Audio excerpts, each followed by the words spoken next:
me take you to one of the other major themes of the book, which is that Hitchens and Dawkins, and those of you here who've read any reviews know that what Terry did was collapse Hitchens and Dawkins into one person called Ditchkins throughout the book. So we have a Ditchkins who is a singular noun taking singular verbs. But what you accuse Ditchkins of, and I'm very sympathetic to this, and I want to explore this for a few minutes, takes us very much to Templeton issues of science and religion. You accuse him of category mistake. That what they think is going on is religion is basically faith. Faith is basically belief. Belief is basically a claim to a kind of knowledge. So what religion is bad science. Right? Religion is science, is bad science, and they get in the way, these religious characters who are doing bad science get in the way of good science because they muddle a lot of people's minds. They cloud the issues, and reason has a very tough time in the world. I'm paraphrasing your paraphrase, right? The Enlightenment did its service, but reason is very frail, and reason doesn't have a chance with all this religion running around the world, so we better stop religion from doing this harm, so we got to clear the field for science to give us truth and reason and progress. All right, so let's agree, let's stipulate before this crowd, because I don't think we should waste time on it, that Hitchens and Dawkins are giving us a very simplistic picture, and that theology has a lot more to say. You make the point very nicely that this guy Aquinas was not an idiot, and neither was Maimonides, and we've been worrying about these things for 2,000 years, and there are millions of quite intelligent believers out there who are not simply practicing bad science when they go to church or synagogue. Okay, let's stipulate that. So what is then? What do you think religion's contribution is then? What are we doing? If religion is not science, how does religion help us understand and deal with the world? Yes, I say, don't I, in the book that Dawkins has the extraordinary idea that religion is meant to be some kind of explanation of reality. But there is that too, no? Well, in a sense, rather more subtle, I think. More subtle, right, but it's there. But I think, and I think also, yes, it is there, Arnie, but not, I think, in the first place. It's not, as it were, a cosmic vision in the first place, it seems to me. If you think of, I also say in the book that the greatest Christian theologian who ever wrote, just nicely described by Arnie as this guy Aquinas, actually, Aquinas believed that it was perfectly possible that the universe existed from all eternity. He didn't know.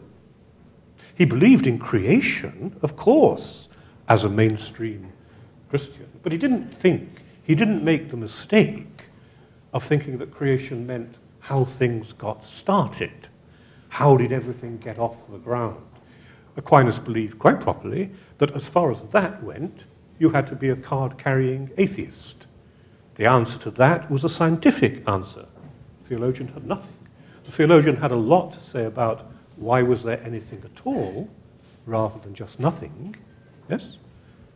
But creation for Aquinas, and indeed for mainstream Christianity, has nothing whatsoever to do with the origins of the universe. I mean, the mistake is that crass and simple on the part of people like Dawkins, and therefore these two famous characters who are now supposed to be battling it out, like Laurel and Hardy, God and evolution, belong to completely different language games.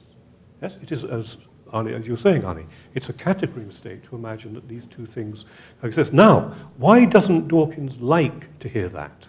Why doesn't he like to hear that Christianity is more than just bad science?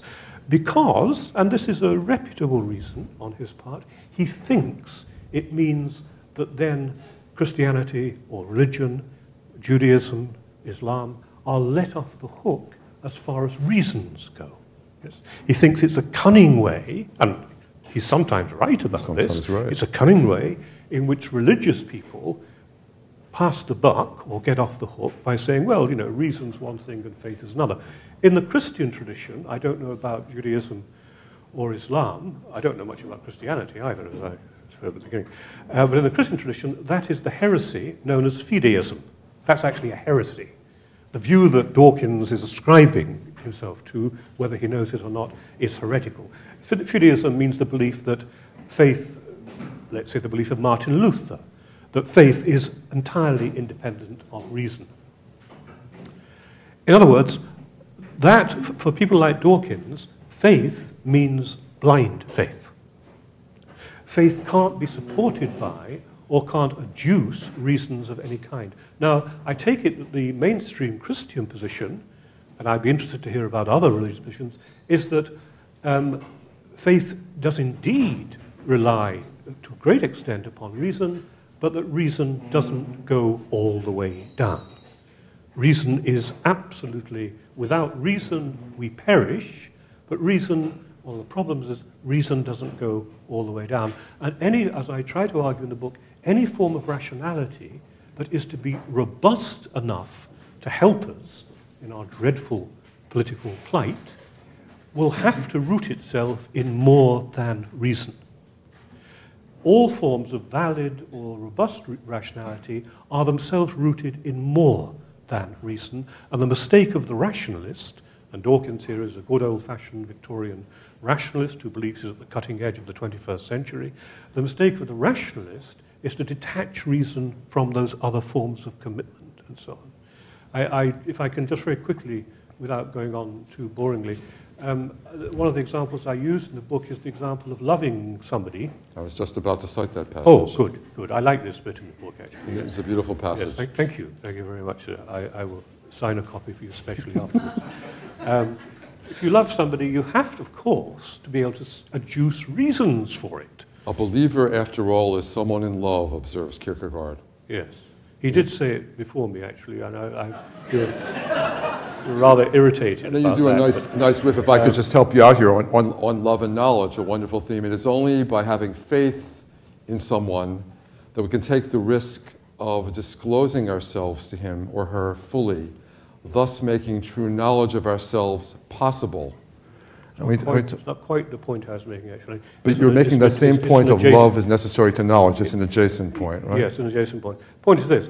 If you love somebody, you have to be able to adduce reasons for it. Otherwise, it's an empty sound, you know. How would you explain your love to yourself? Good Wittgensteinian point. Right. But somebody else could agree with all the reasons you have for loving somebody and not be in love with him or her themselves. Right. Yes? Love is not independent of reason, but reason doesn't go all the way down.